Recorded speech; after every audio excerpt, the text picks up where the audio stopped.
करनी आई आज तक। अब जंगल का है तो जंगल में शेर और ये तो इधर ये मर्दाना में आ गया था अभी एक दिन, एक कुएं में बैठा था, तो वो तो चलता रहता। पर ऐसा आज तक ऐसा नहीं होगा परिक्रमावासी के साथ कोई घटना घटी। अभी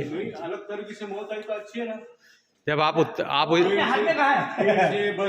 अभी आप उत्तर तट जाएंगे, लक्कड़कोट का जंगल है वहाँ तो बहुत ज्यादा है, लक्कड़कोट के जंगल में सामने के बाद। हाँ, पर वो ऐसा कुछ नहीं है, वो लगता है ऐसा के आप कर चुके।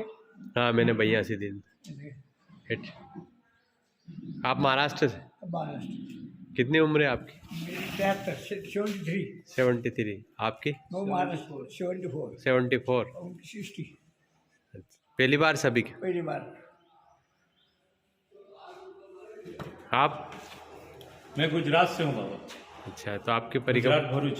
भरूच मीठी, जहाँ मंदिर है वहाँ पे, रत्ना सागर पार करके उधर ही आते हैं भरूच, मीठी तलई। पहला आता है भरूच आता है, वो कामनाथ मंदिर के पास। आपकी पहली परिक्रमा 3 साल की है। 3 साल 3 महीना 13 दिन। 3 साल 3 माह 13 दिन। हाँ। तो इस परिक्रमा में क्या विशेषता है इसकी? वो परिक्रमा कहलाती है, अपना ऋषि मुनि जो घर होते हैं वो कहे गए हैं कि जो पूर्ण अपनी होती है ना, वो 3 साल की होती है, वही सबसे बड़ी परिक्रमा होती है। 3 साल 3 माह 13 दिन जी। उसमें क्या है कि हम घाट घाट पे शिवलिंग का जो दर्शन होता है जी, वो प्रभु का दर्शन होता है जी। तो कितना क्या निश्चित रहता है, कितना चलना है पर डे? 3 kilometre, 5 kilometre? वो तो अपने जो पुस्तक होती है ना, वो पुस्तक में घाट लिखा ही होता है, उसकी महिमा भी लिखी होती है। हाँ, यहाँ 3 दिन ठहरना या 5 दिन या 7 दिन? 7 दिन ठहरना, उसी तरह चलते हैं। 5 किलो 7 किलो। और चतुर्मास भी होते हैं? हाँ, एक चतुर्मास हो गया हमारा। कहाँ हुआ पहला हमारा हंडिया में हो गया। हंडिया में। तो आपने परिक्रमा प्रारंभ अमरकंटक से की? अमरकंटक से चालू की है। कब की थी? हमने जनवरी 23 तारीख को चालू की थी। जनवरी 23 को 2022 में के 23 में? 23 में। हमने 4 तारीख 11वां महीना एकादश जी मामूली घाट से किया उस तट। तो पहला चतुर्मास यहाँ गुजरा आपका हंडिया में रेवा आश्रम में, और देव नारायण मंदिर का आश्रम है, नीचे शिव जी का मंदिर है, नीलकंठेश्वर महादेव, वहाँ ओमकारेश्वर बाबा है, वो बहुत अच्छी सेवा देते हैं।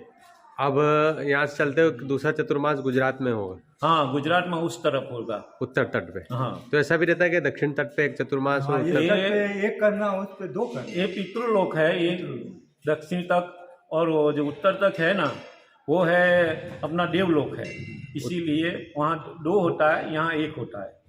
दक्षिण तट पर 1 और उत्तर तट पर 2। दक्षिण तट पितृलोक है, हाँ, और उत्तर तट देवलोक है, नर्मदा पुराण अनुसार। हाँ। तो क्या अनुभव रहा जैसे आपका अभी चल रहे परिक्रमा में? अनुभव तो बहुत हुआ। मैया ने कभी परेशानी कभी नहीं दी, मैया ने तक पे सहारा देने आ गई मैया। हाँ, जीवन में परेशानी है पर माई के तट पर बिल्कुल परेशानी नहीं है। इस बात का अनुभव वही कर सकता है जो माँ नर्मदा की परिक्रमा कर चुका है या करने आया है, वही इस चीज को समझ सकता है। मार्ग भटक गए तो बोलती बाबा जी कहाँ जा रहे हैं, नर्मदे हार, कोई सा भेष में आ जाती है मैया, फिर बोले ये मार्ग नहीं, ये मार्ग चलो। तक पे अभी देवलोक आ गए, तो हम तो मनुष्य है, देवता करने लेकिन देवलोक आ गए। ये मैया का जो युगों से बेटी आई है, जो गंगा मैया से भी पहली है मैया, नर्मदा मैया। यहाँ देवलोक पहले आते थे, और वो देवलोक जब भगवान के पास गए, भगवान के पास विनती की कि भगवान, हम जो असुरों को मारते हैं, जो पापियों को मारते हैं, उसका जो पाप लगता है वो पाप कैसे खत्म होगा जी। भगवान को विनती की उसने, तब भगवान ने मैया नर्मदा को पृथ्वी लोक पे भेजा। इसलिए माई पृथ्वी पर आई। हाँ। और आराधना साधना के लिए माँ नर्मदा तट साधु संत चुनते हैं। हाँ, उसका जो पाप है ना, वो पाप उसका नष्ट हो जाता है। आप भी स्नान करने से। किसी आश्रम से जुड़े हैं गुरुदेव? नहीं, अभी नहीं। अच्छा, अभी तो चलते ही रहते हैं, जब खत्म होगा तो मैया कहाँ ले जाएगी वो मालूम नहीं है। वो